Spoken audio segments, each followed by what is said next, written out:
اچھا، اب یہ جو نماز زیارت کے بعد پڑھی جاتی، اس کا فلسفہ کیا ہے؟ یہ کیوں پڑھی جا رہی؟ دیکھیے، عام طور پر اصل زیارت تو وہی ہے نا جو قبر پہ جا کر ہوتی، قبر کے پاس انسان پہنچتا ہے، وہاں زیارت پڑھتا ہے۔ تو دیکھیے، نماز زیارت یعنی زیارت کی جو نماز ہے وہ اللہ کے لیے پڑھی جا رہی، کیونکہ نماز ہوتی ہے اللہ کے لیے۔ ہم کسی امام کو تو سجدہ بھی نہیں کرتے ہیں، نہ ہم کسی امام کی کوئی عبادت کرتے ہیں، نماز پڑھی جا رہی ہے اللہ کے لیے۔ تو قبر ایسا نہ ہو کہ شیعت پر یہ الزام لگ جائے کہ یہ لوگ قبر پرستی کرتے ہیں، قبر کو اپنا معبود بناتے ہیں، قبر کو جا کر مثلا سجدہ کرتے ہیں۔ اس الزام کو ہٹانے کے لیے بھی غالباً کہ ایسا نہ ہو کہ ان کے اوپر کسی طرح کی قبر پرستی کا الزام لگ جائے، جیسے کہ بہت سے لوگ ابھی تک کرتے ہیں۔ تو یہ بہت بڑا ایک حکم اس لحاظ سے ہے کہ انسان 2 رکعت نماز زیارت اللہ کے لیے پڑھے، قبلہ رخ ہو کر اللہ کے لیے، تاکہ تم پر سے الزام ہٹ جائے کہ تم کوئی قبر پرستی کرنے کے لیے یہاں پر آئے ہو یا ان کو معبود سمجھ کر یہاں پر آئے ہو۔ جیسے کہ اس کے باوجود بھی یہ الزام خیر لگا ہے، لیکن ہمارے پاس بہت سالڈ اس کے آرگومنٹس ہوتے ہیں، دلائل ہوتے ہیں کہ ایسا کچھ بھی نہیں ہے، ہم کوئی قبر پرستی نہیں کرتے ہیں، قبر کی زیارت کا حکم دیا گیا ہے، اور امام حسین کی قبر کی زیارت کو تو الگ سے کتنی کثیر تعداد میں حکم موجود ہے۔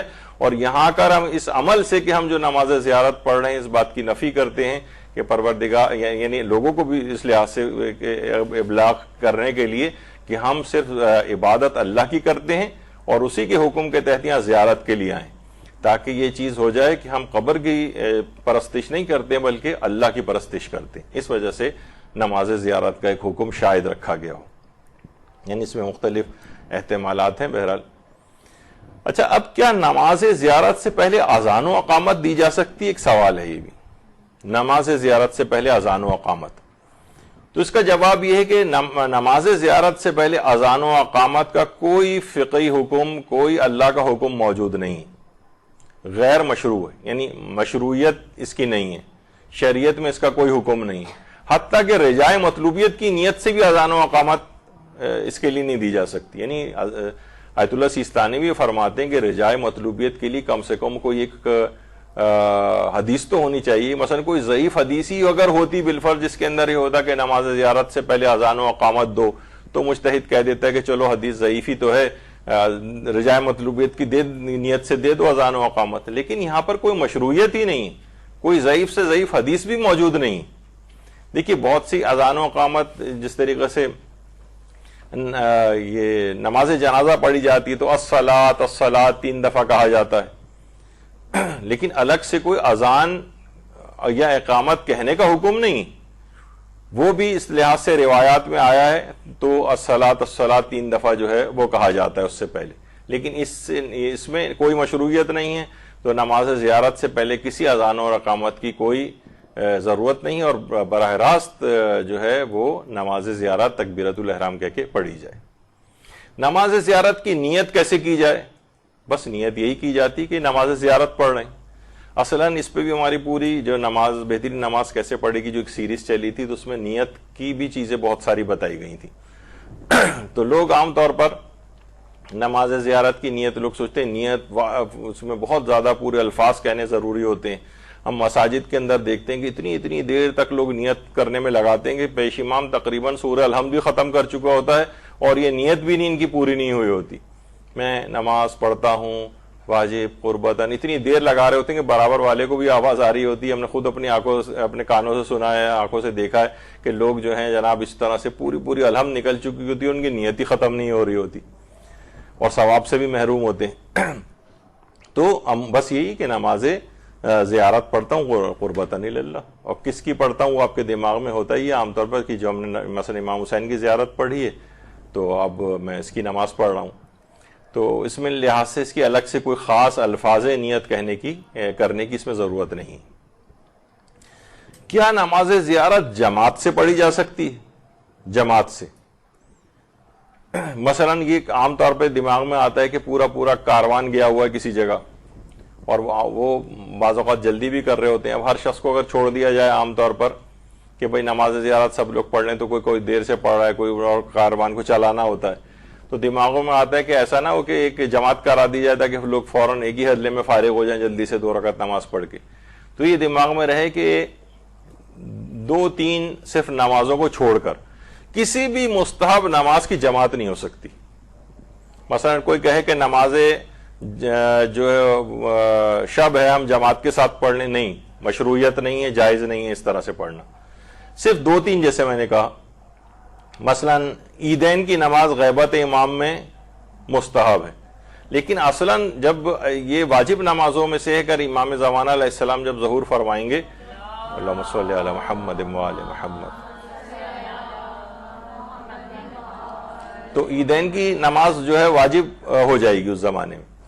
تو بہرحال لیکن غیبت میں یہ مستحب ہے، لیکن اس کے لیے بھی یہ جماعت کے ساتھ جو ہے وہ پڑھی جا سکتی ہے. اسی طریقے سے ایک مستحب نماز ہے، آپ نے سنا ہوگا نماز استسقاء، جو کہ عام طور پر بارشیں وغیرہ نہیں ہوتی ہیں تو اس وقت نماز وہ بھی جماعت سے پڑھی جاتی ہے. اس کا استثناء ہے، اس کا الگ سے روایت میں آیا ایکسیپشن ہے وہ. اور ایک نماز اور ہے جس میں علماء میں تھوڑا سا ایک اختلاف ہے، اگرچہ آیت اللہ سیستانی اور آیت اللہ خوئی وہ تو کہتے ہیں کہ اشکال ہے اس نماز میں. وہ ہے نماز عید غدیر کے روز، جو نماز عید غدیر ہے وہ جماعت کے ساتھ پڑھنا، ایک مستحب نماز ہے تو اس کو جماعت سے پڑھنا. لیکن آیت اللہ سیستانی فرماتے ہیں اشکال ہے جماعت میں، یعنی جماعت صحیح نہیں ہے اس کی. آیت اللہ خوئی بھی یہی فرماتے تھے اور بہت سے علماء تو منع کرتے ہیں اس سے. رہبر معظم کا فتویٰ ہے کہ وہ جماعت کے ساتھ نہیں پڑھی جا سکتی. آیت اللہ سیستانی کی اشکال ہے، لیکن پھر بھی اس پہ کیا کرتے ہیں لوگوں کا ایک دم سے بہت زیادہ انٹرنیٹ اور سوشل میڈیا پہ جب عید غدیر آئے گی تو آپ دیکھیں گے کہ اس سے پہلے لوگ بہت زیادہ اس کے خلاف لکھنا شروع ہو جاتے ہیں، کیونکہ آیت اللہ سیستانی نے اشکال لگایا ہے، رہبر معظم نے بھی فتویٰ دیا ہے.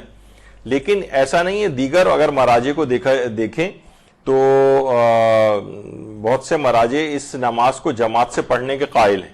جیسے میں نے کہا کہ فقہی مسئلہ اختلافی ہے تو دوسرے مراجع اور ان کے مقلدین کو اسپیس دینی چاہیے. یعنی ایسا نہ ہو کہ آپ کہیں کہ بھائی کیونکہ میرے مرجع اس کو منع کر رہا ہے تو بس میں یہ نا سب پہ لاگو کروں گا اور اس کی تبلیغ کروں گا کہ اس کے علاوہ ہر مرجع کی بات غلط ہے. یہ ایک بہت عجیب و غریب اور ایک غلط رجحان پیدا ہو گیا ہے. ہر مرجع کو اس لحاظ سے اس کے فتوے کا ایک احترام ہے، وہ والا احترام لوگوں کو دینا چاہیے. تو مثلا آیت اللہ بہجت کہتے تھے رجائے مطلوبیت کی نیت سے، جو کہتے تھے کہ نماز عید غدیر جو ہے وہ پڑھی جا سکتی ہے.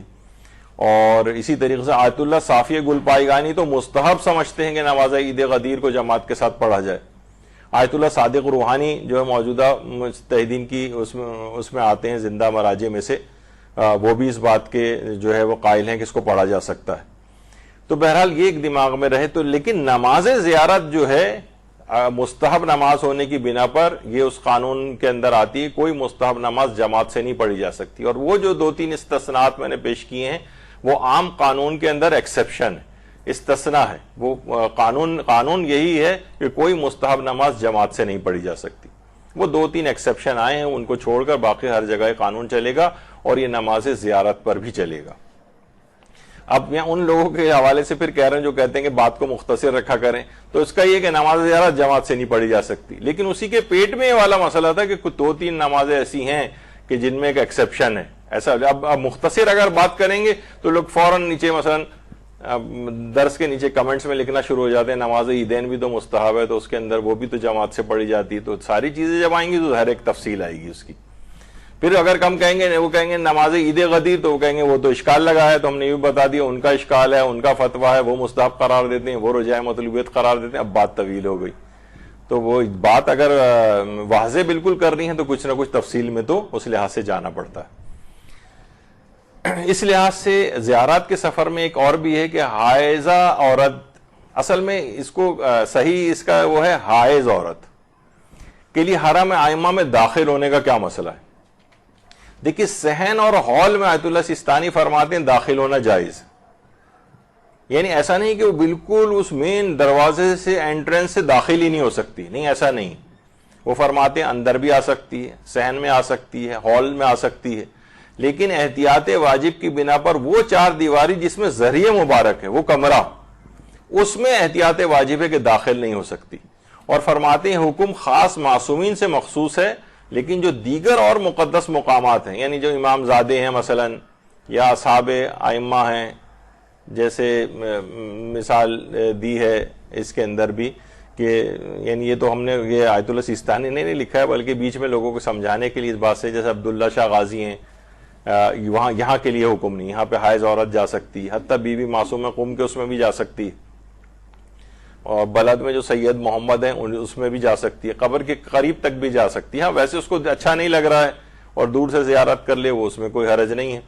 آیت اللہ بہجت وغیرہ بھی اس میں ایک احتیاط لگاتے تھے، تو لیکن آیت اللہ سیستانی وغیرہ یا رہبر وغیرہ بھی، رہبر معظم یہی فرماتے ہیں کہ صحن اور ہال وغیرہ کے اندر، یا وہ جگہیں جو مسجد کے اندر شامل ہیں، مسجد میں بھی ہوتا ہے کہ ایک دروازے سے داخل ہو کر بغیر ٹھہرے دوسرے دروازے سے نکل جائیں، لیکن اس کے لیے ضروری ہے کہ 2 دروازے ہوں۔ یہ نہیں ہو کہ ایک ہی دروازہ ہے، ہم اندر داخل ہوئے، کونے تک گئے یا چکر لگایا اور پھر وہاں سے پھر واپس اسی دروازے سے واپس آ جائیں، نہیں پھر اندر داخل نہ ہو۔ یہ اس وقت ہے کہ جب 2 دروازے ہوں، ایک دروازے سے داخل ہوں اور دوسرے دروازے سے باہر نکل جائیں۔ تو یہ وہاں زیارت کے حوالے سے ایک یہ مسئلہ آتا ہے۔ اچھا، حالت حیض میں، حیض و نفاس میں زیارت اور نماز زیارت کا کیا حکم ہے؟ تو زیارت تو کی جا سکتی ہے، لیکن ظاہر ہے کہ نماز زیارت پڑھنا حرام ہے۔ نماز زیارت نہیں پڑھی جا سکتی، کیونکہ نماز ہے، اس کے لیے خاص طہارت کی شرط ہے، خواہ وہ مستحب نمازی کیوں نہ ہو، لیکن زیارت کی جا سکتی ہے، اور وہی ہے کہ دور میں صرف زری والے کمرے کی حد تک اس میں نہ جائیں، باقی دور سے زیارت کر سکتے ہیں، بس اس کمرے کی حد تک نہ جائیں۔ صحنوں میں یا رواق وغیرہ جو ہیں اور جو ہال بنے ہوتے ہیں، یا وہ جگہیں جو مسجد کے حکم میں، صرف وہاں مسجد کے حکم میں جا تو سکتی ہے، لیکن اس میں پھر یہی ہے کہ گزرتے ہوئے چلے جائے، ٹھہرے نہیں، ایسا نہ ہو کہ کسی سے رک کے بیچ میں بات چیت کرنا شروع کر دی ایک جگہ پہ کھڑے ہو کر، یہ حرام ہو جائے گا بغیر ٹھہرے، کیونکہ یہ خانہ کعبہ اور مسجد نبوی وغیرہ میں بھی کہ عورت کبھی وہاں جائے اس وقت پاک ہو، لیکن مسجد میں اندر جا کر وہ اس کیفیت کے اندر اگر ہو جائے تو واجب ہے کہ فوراً نکلے وہاں سے۔ اچھا، نکلنے کے لیے بھی تو اتنا طویل چلنا پڑتا ہے، تو بعض اوقات ایک تیمم کا بھی حکم وہاں پر آتا ہے، جو کہ ابھی موقع نہیں کہ اس کو بیان کیا جائے، کیونکہ یہ جو چل کر واپس بھی نکلنے کے لیے جائے گی تو اس میں بھی یہ اندر تو آ گئی ہے اس کے، تو پھر یہ ہے کہ اس وقت جو ہے تیمم کیا جائے۔ خیر، تو یہ ایک فقہی حکم ایک آتا ہے۔ اچھا، اسی طرح سے کیا حیض و نفاس کی حالت میں زیارت عاشورہ اس کا سجدہ انجام دیا جا سکتا ہے؟ تو جواب ہے کہ جی ہاں، زیارت عاشورہ بھی پڑھی جا سکتی ہے اور اس کا سجدہ بھی کیا جا سکتا ہے، صرف اس کا جو سجدہ کرنا یہ نماز کے حکم میں نہیں ہے۔ نماز زیارت نہیں پڑھی جا سکتی، لیکن زیارت عاشورہ کا جو سجدہ ہے وہ انجام دیا جا سکتا ہے اور خود زیارت پڑھی بھی جا سکتی ہے۔ اچھا، اب جو یہ ہے کہ نماز زیارت ہے، اس میں پڑھا کیا جائے، کیا پڑھا جائے اس میں؟ تو دیکھیے، نماز زیارت ویسے مختصر ترین تو یہ ہے کہ آپ نماز فجر کے طریقے پہ اس کو پڑھ سکتی ہیں، جس طرح فجر کی نماز پڑھتی ہیں اسی طرح نماز زیارت ہے، بلکہ فجر میں تو دوسرا سورہ بھی ایک پڑھنا ہوتا ہے، اس میں یہ ہے کہ آپ صرف سورہ الحمد پہ بھی اکتفا کر سکتی ہیں، اور خود نماز زیارت بھی یہ چلتے پھرتے بھی پڑھی جا سکتی ہے اور سواری پہ بھی پڑھی جا سکتی ہے، گاڑی ڈرائیو کرتے ہوئے بھی پڑھی جا سکتی ہے، قبلہ رخ ہونے کی شرط بھی نہیں ہوتی ہے اگر حرکت کی حالت میں پڑھی جا رہی ہو تو، اور استقرار بھی شرط نہیں ہے ہلتی ہوئی حالت میں سواری پر یا پیدل چلتے ہوئے، اس لحاظ سے پڑھی جا سکتی ہے۔ تو نماز زیارت کوئی اگر اتنا وقت نہیں ہے تو آپ نے جلدی سے زیارت پڑھی، اس کے بعد گاڑی میں آپ بیٹھ گئیں اور اس کے بعد اس میں قبلہ رخ، گاڑی اگر قبلے کے برخلاف بھی جا رہی ہے تو کوئی مسئلہ نہیں ہوتا ہے، تو نماز زیارت اس لحاظ سے پڑھی جا سکتی ہے۔ البتہ نماز زیارت میں کیا پڑھا جائے یہ تو بھی آ گیا کہ کم سے کم، لیکن بہت سے لوگ اس پہ ذرا قانے نہیں ہوتے، کہتے نہیں مستحبات والی چیز بھی بتائیں، تو اس میں یہ پھر یہ مفاتی کے اندر بھی ہے کہ نماز زیارت میں مستحب یہ ہے یا بہتر یہ ہے کہ الحمد کے بعد پہلی رکعت میں سورہ یاسین پڑھی جائے اور دوسری رکعت میں الحمد کے بعد سورہ رحمان پڑھی جائے، تو یہ اس انداز سے اس نماز کو پڑھا جا سکتا ہے۔ تو یہ نماز زیارت میں کیا پڑھا جائے، یہ ایک چیز آئی۔ اچھا، اب نماز زیارت پڑھنے کی جو بہترین جگہیں ہیں یہ کون سی ہیں؟ دیکھیے، بہترین جگہیں جیسے کہ مثلا اگر کوئی شخص قبر رسول صلی اللہ علیہ وآلہ وسلم صلی اللہ علیہ محمد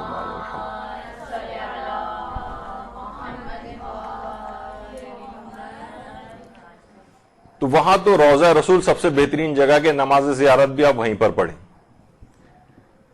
لیکن ظاہر ہے کہ وہ وہاں پر لمیٹیشن ہے, قبر رسول کے قریب کوئی اس لحاظ سے جانے نہیں دیتا ہے, نہ وہاں جانے کا اس لحاظ سے کوئی رستہ ہے جہاں عام طور پر لوگ نماز پڑھتے ہیں, بس وہاں پڑھ سکتا ہے وہ روضہ رسول میں کسی بھی جگہ.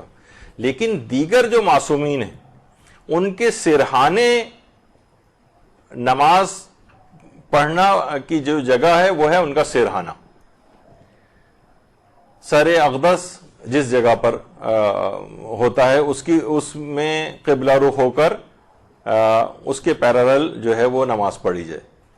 یعنی یہ نہ کرے کہ قبر معصوم کو پیچھے اگر وہ کر رہا ہے, مثلا قبر کے آگے آ کر کھڑا ہو گیا اور وہاں جا کر اس نے نماز شروع کر دی, جیسے کہ خود پیغمبر اکرم صلی اللہ علیہ وآلہ وسلم, اللہم صلی علی محمد وآل محمد, ان کی قبر سے ذرا سا آگے والا حصہ بھی مسجد کے اندر جو ہے وہ آگے ہے, اور اس میں پیش امام حضرات بھی اکثر وہاں پہ کھڑے ہو کر نماز پڑھاتے ہیں اور پیچھے لوگ بھی وہاں پہ نماز پڑھنے لگتے ہیں. تو خیر وہ اگر وہ بالکل سامنے نہیں ہے قبر کے اور دائیں بائیں ہٹ کر ہے, لیکن پھر بھی یہ پیغمبر سے آگے بڑھنے کے لحاظ سے ایک چیز ہو جاتی ہے. تو اس طرح سے نہ کرے کہ اگر قبر معصوم کو اس نے پیچھے کر کے نماز پڑھی, اچھا اس میں ضروری نہیں صرف نماز زیارت, کوئی بھی نماز اگر وہ پڑھ رہا ہے تو اس کو اگر عرف میں توہین معصوم سمجھا جا رہا ہے تو پھر یہ کام جائز نہیں ہوگا. اچھا یہ ہوا تھا 13ویں صدی ہجری میں, ایک فرقہ, ایک گمراہ فرقہ ہے, فرقہ شیخیہ, اس نے قبر یا حرم ائمہ کو قبلہ بنا کر نمازیں شروع کر دی. یعنی قبلہ اور نمازی کے درمیان میں قبر کی طرف رخ کر کے جو ہے وہ نماز پڑھنی شروع کر دی تھی. یعنی قبلہ تو اپنی جگہ پہ ہے, قبلہ رخ پڑھ رہے ہیں, لیکن درمیان میں قبر معصوم ہے اور پھر اس کے پیچھے کھڑے ہو رہے ہیں. تو بہرحال اس سے شیعوں پر اس لحاظ سے ایک شرک وغیرہ اور اس طرح کے بہت سارے الزامات بھی لگے, لیکن جو صحیح العقیدہ شیعہ تھے تو وہ یہی نظریہ اس کے اندر ہے کہ سرحانے پڑھی جائے, لیکن یہ نہیں کہ آپ قبر کو قبلہ قرار دے دیں, یہ والا طریقہ صحیح نہیں ہے. تو بہرحال سب سے بیسٹ جگہ نماز زیارت پڑھنے کی وہ ہے سرحانہ معصوم کی قبر کے. اچھا اب ایک یہ, اچھا قبر امام کے قریب نماز حاجت پڑھنے کا بھی بہت ثواب ہے. ابن قولوی نے امام محمد باقر علیہ السلام سے روایت نقل کی کامل الزیارت, اللہم صلی علی محمد. اس قدر امام کی قبر کے قریب تاکید ہے کہ امام نے فرمایا کہ آپ نے ایک شخص سے فرمایا کہ اے فلاں, جب تمہیں کوئی حاجت درپیش ہو تو امام حسین کی قبر شریف کے نزدیک جا کر 4 رکعت نماز پڑھو, 2 رکعت کر کے پڑھی جاتی ہے, اور پھر اپنی حاجت کو طلب کرو, کیونکہ وہاں فریضہ نماز کا پڑھنا حج کے برابر اور نافلہ نماز کا پڑھنا عمرے کے برابر.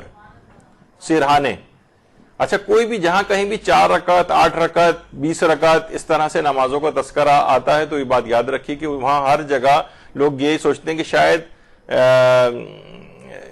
ایک تشہد و سلام کے ساتھ ساری نمازیں پڑھنی, 20 رکعت 4 رکعت نہیں.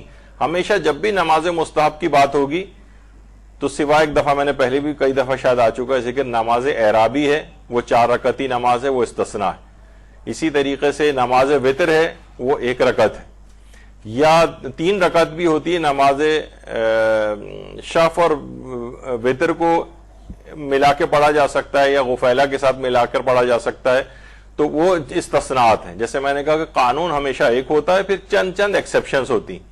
کوئی شخص گھر سے باہر نہیں نکلے گا کرفیو میں, لیکن قانون نافذ کرنے والے ادارے مستثنیٰ ہیں. کوئی بھی لاک ڈاؤن میں باہر نہیں نکلے گا, لیکن فلاں لوگ نکل سکتے ہیں. یہ ایکسیپشنز ہیں, یہ ہر قانون میں ہوتے ہیں. کوئی قانون ایسا نہیں ہے, کوئی عموم ایسا نہیں ہے جو تخصیص خوردہ نہ ہو, کوئی لا ایسا نہیں جس میں کوئی ایکسیپشن نہ ہو.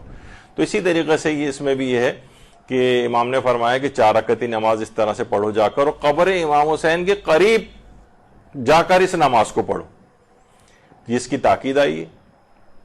اچھا اس میں بھی آپ دیکھیں کہ اس سرحانے کے معنی یہ ہیں کہ جس طریقے سے وہ لیفٹ سائڈ پر قبر مبارک ہے تو اس طرف ہو کے, یعنی ان کے سرحانے لیکن قبلہ رخ ہو کے اس طرح سے نماز پڑھی جائے, یہ بیسٹ طریقہ کار ہے اس کا. اچھا اسی طرح سے چھٹے امام سے دریافت کیا گیا کہ جو شخص قبر حسین کے پاس نماز پڑھے اسے کتنا اجر و ثواب ملے گا؟ امام نے فرمایا جس نے ان کے پاس 2 رکعت نماز عطا کی وہ اللہ سے جس چیز کا بھی سوال کرے گا وہ اسے عطا ہو جائے گی. جو چیز جا کر مانگے، اگر قبر امام کے پاس جا کر اس نے 2 رکعت نماز پڑھی یا اس کے بعد دعا کی تو اس کو جو چیز مانگے وہ ضرور اس کو عطا کر دی جائے گی. تو اس لحاظ سے قبر امام کے پاس جا کر اس کا ثواب ہے، خاص طور پہ سرانے والی جگہ. یہ تو وہی والی چیز آ گئی. اچھا، اب ایک سوال اور اس میں یہ آتا ہے کہ نماز زیارت سے پہلے پڑھی جائے یا بعد میں پڑھی جائے؟ یہ ایک بڑا اہم سوال. نماز زیارت سے پہلے پڑھی جائے یا بعد میں پڑھی جائے؟ تو دیکھیے یہ بات اس کے اندر ہے کہ پہلے بھی پڑھی جا سکتی ہے اور بعد میں بھی پڑھی جا سکتی ہے. پہلے بھی پڑھی جا سکتی ہے اور بعد میں بھی پڑھی جا سکتی ہے. البتہ اس میں آیت اللہ وحید خراسانی نے ایک بات کہی ہے، وہ یہ ہے کہ فرماتے ہیں کہ بعض زیارات میں پہلے نماز زیارت پڑھنے کو حکم ہے پھر زیارت کرنے کا، اور بعض میں پہلے زیارت کا حکم ہے، نماز زیارت بعد میں پڑھی جائے. تو بہرحال کسی بھی طور پر پڑھ سکتے ہیں، پہلے بھی پڑھ سکتے ہیں، بعد میں بھی پڑھ سکتے ہیں، اور چاہیں تو نماز زیارت کو چھوڑا بھی جا سکتا ہے. لوگ بہت سوال کرتے ہیں کہ اگر نماز زیارت کیا پڑھنی ضروری ہے؟ ہم نے صرف زیارت پڑھ لی، صرف زیارت عاشورہ پڑھ لی، تو کیا نماز پڑھنا ضروری ہے؟ تو اس کا جواب ہے کہ ضروری نہیں، لیکن بہتر ہے کہ پڑھی جائے. اور آیت اللہ وحید خراسانی فرماتے ہیں کہ اور زیادہ بہتر یہ ہے کہ زیارت پڑھنے سے پہلے بھی نماز زیارت پڑھ لی جائے اور اس کے بعد بھی پڑھ لی جائے. اولا اور بہتر یہ ہے. ضروری تو کوئی بھی نہیں کہتا ہے، لیکن بہتر اس کو سمجھا گیا ہے. اور بعض فقہا فرماتے ہیں کہ اگر دور سے زیارت پڑھ رہے ہوں تو پہلے نماز زیارت پڑھیں اور زیارت اس کے بعد پڑھیں، اور اگر قبر کے قریب سے پڑھ رہے ہوں تو پہلے زیارت کر لیں، تو پہلے زیارت پھر نماز زیارت. یعنی یہ ایک تھوڑا سا فرق بعض فقہا نے کہا. لیکن بہرحال مختصر یہ کہ پہلے بھی پڑھ سکتے ہیں، بعد میں بھی پڑھ سکتے ہیں اور چھوڑ بھی سکتے ہیں. اب آپ کے اوپر ہے کہ جس طرح سے چاہیں اس پہ عمل کر سکتے ہیں. اچھا، کیا دور سے نماز زیارت پڑھنے کا بھی حکم ہے؟ تو دیکھیے بعض روایات میں یہ ہے، اس سے پہلے جو آپ نے سنی تھی کہ اگر کوئی شخص وہاں نہ پہنچ سکے، ہم نے جو 2 روایتیں آپ کی خدمت میں پیش کی تھی تو اس میں بھی ہم نے کہا تھا کہ نہیں، اس طرح سے زیارت پڑھو اور 2 رکعت نماز پڑھنے کا اس میں حکم تھا. تو بہرحال دور سے بھی زیارت کی نماز جو ہے وہ پڑھی جا سکتی ہے. اچھا، اب آیت اللہ سیستانی سوال پوچھا گیا اگر معصومین میں سے کسی کی زیارت دور سے کی جائے تو کیا اس صورت میں بھی نماز زیارت پڑھنی مستحب ہے؟ تو انہوں نے جواب دیا رجائے مطلوبیت کی نیت سے مستحب ہے. یعنی جو اس کی روایات ہیں وہ اتنی ثابت نہیں ہیں کہ اس کے لیے مستحب ہونے کا فتویٰ دیا جا سکے. دور سے جو زیارتیں پڑھی جاتی ہیں، جیسے ہم اپنے ملک میں یہاں پر نماز زیارت پڑھ رہے ہیں، تو فرماتے ہیں کہ رجائے مطلوبیت کی نیت سے پڑھ لیں، کیونکہ روایت تو آئی ہے جیسے کہ ابھی آپ نے، لیکن وہ اتنی قوی نہیں ہے کہ اس کو یہ کہیں کہ حکم خدا یہ ہے کہ دور سے بھی اگر کوئی شخص زیارت کر رہا ہو تو نماز زیارت پڑھی جائے. تو فرماتے ہیں مستحب، یعنی ثواب ملے گا اس کو، لیکن رجائے مطلوبیت کی نیت سے پڑھے. مستحب و برجائے المطلوبیہ، یعنی رجائے مطلوبیت کی نیت سے مستحب قرار دیا، یعنی خاص مستحب ہونے کی نیت نہ کریں بلکہ رجائے مطلوبیت کی نیت کریں. نہیں، وہ بھی رجائے مطلوبیت کی نیت سے پڑھیں، وہ بھی ٹھیک ہو جائیں گی. آپ کو غلط فہمی تھی تو کوئی انشاءاللہ اس کا بھی ثواب ملے گا. اچھا، اب یہ کہ اگر دور سے زیارت عاشورہ پڑھی جائے تو کیا نماز زیارت مستحب ہے؟ تو چاہے زیارت عاشورہ دور سے پڑھی جائے، وہی والی چیز آ جائے گی یہاں پر کہ رجائے مطلوبیت کی نیت سے آپ نماز زیارت جو ہیں وہ پڑھ سکتے ہیں. دور سے مراد یہ کہ دوسرے ملک میں، کیونکہ وہیں پر اگر آپ موجود ہیں تو آپ قبر امام کے قریب ہیں، یہ قریب شمار ہوگا. شہر نہیں، یعنی روضے کے حد تک اندر تو آپ یہ شمار ہوگا کہ آپ قبر امام کے پاس ہیں. ہوٹل ووٹل کی بات نہیں، وہ پھر بھی دور میں چلا جائے گا. یعنی آپ جہاں پر موجود ہیں قبر امام کے قریب، اس روضے کے احاطے کے اندر جہاں نمازیں وغیرہ پڑھی جاتی ہیں، تو وہ تو قریب شمار ہوگا. رجائے مطلوبیت کی یعنی امید ثواب میں انشاءاللہ ثواب دے گا اللہ. لیکن ہم یہ نہیں کہہ سکتے کہ اگر ہم کہیں مستحب ہے تو اس کا معنی یہ کہ ہم کہہ رہے ہیں کہ اللہ نے حکم دیا ہے کہ مستحب کی نیت سے پڑھو، کیونکہ روایت اس قدر قوی نہیں ہے اس سلسلے میں سند کے اعتبار سے کہ اس پر مستحب ہونے کا فتویٰ دیا جائے. لیکن رجائے مطلوب روایت تو ہے نا موجود. ہمارے ہاں ایک چیز یہ بھی ہے کہ عام طور پر ضعیف روایتوں کو لوگ سمجھتے ہیں کہ شاید ضعیف روایت کے معنی یہ ہیں کہ ضعیف روایت جھوٹی روایت ہے، اور اس کو ایک حقیقت عام ہے روایت ضعیف. ہر شخص، ہر جوان جو ہے نا انٹرنیٹ کے اوپر وہ جو ہے وہ ضعیف روایتوں کا ٹھپا لے کے جو ہے نا یہ روایت ضعیف، وہ روایت ضعیف. ضعیف کے معنی جھوٹی روایت نہیں ہوتا ہے. ضعیف پہ علماء نے فتوے دیے ہیں، رسالہ عملیہ آپ کے ضعیف روایتوں کے مستحبات سے بھرے ہوئے ہیں، اور وہ مراجع حتیٰ کہ خود ہمارے استاد محترم فرماتے ہیں کہ بہت سے، میں ان کی چیزوں کا ذکر بھی نہیں کروں گا، نماز میں کتنی ہی رائج چیزیں ایسی ہیں جو ضعیف روایت سے ثابت ہیں، جو آپ سمیت تمام بڑے بڑے علماء تک ان کے اوپر عمل کرتے ہیں. لیکن ایسا نہ ہو کہ بتانے سے آپ کا اور استخفاف ہو جائے، آپ کہیں گے اچھا یہ تو ضعیف روایت ہے تو چلو چھوڑو اس کو، ثواب سے بھی آپ محروم ہو جائیں. تو کتنی نماز کے اندر ایسی چیزیں ہیں کہ جو کہ ضعیف روایت سے ہیں، لیکن ضعیف روایت جھوٹی روایت نہیں ہوتی، تو اس کے اوپر عمل کیا جا سکتا ہے. اسی طریقے سے میں بیچ میں بات آ رہی، بہت سارے تاریخی واقعات بھی ہوتے ہیں. تاریخی واقعات کے لیے بھی واجب و حرام کی جو روایتیں ہوتی ہیں یا عقائد کی جو روایتیں ہوتی ہیں ان کا صحیح السند ہونا ضروری ہے. وہ ہم ضعیف روایت پہ نہیں بنا سکتے کہ یہ حرام ہے فلاں چیز کیونکہ ضعیف روایت میں آئی ہے، نہیں. یا کوئی چیز واجب ہے، بلکہ مستحبات اور مکروہات کے اندر بھی مستند روایت کو آغا سیستانی، آیت اللہ خوئی وغیرہ اس میں ذرا سختی کے قائل ہیں، جب بھی وہ رجائے مطلوبیات یا احتیاط مستحب وغیرہ کی چیزیں کی اصطلاحات بہت آتی ہیں. جہاں بھی سمجھ جائیں، جہاں مجتہد کہہ رہا ہے احتیاط مستحب ہے، یہ اس کام کو رجائے مطلوبیت کی نیت سے کیا جائے، اس کا مطلب ہے کہ اس سلسلے میں مستند اور معتبر روایت موجود نہیں. روایت موجود ہے لیکن اتنا ثابت نہیں ہے کہ اس پہ فتویٰ دیا جا سکے مستحب ہونے کا.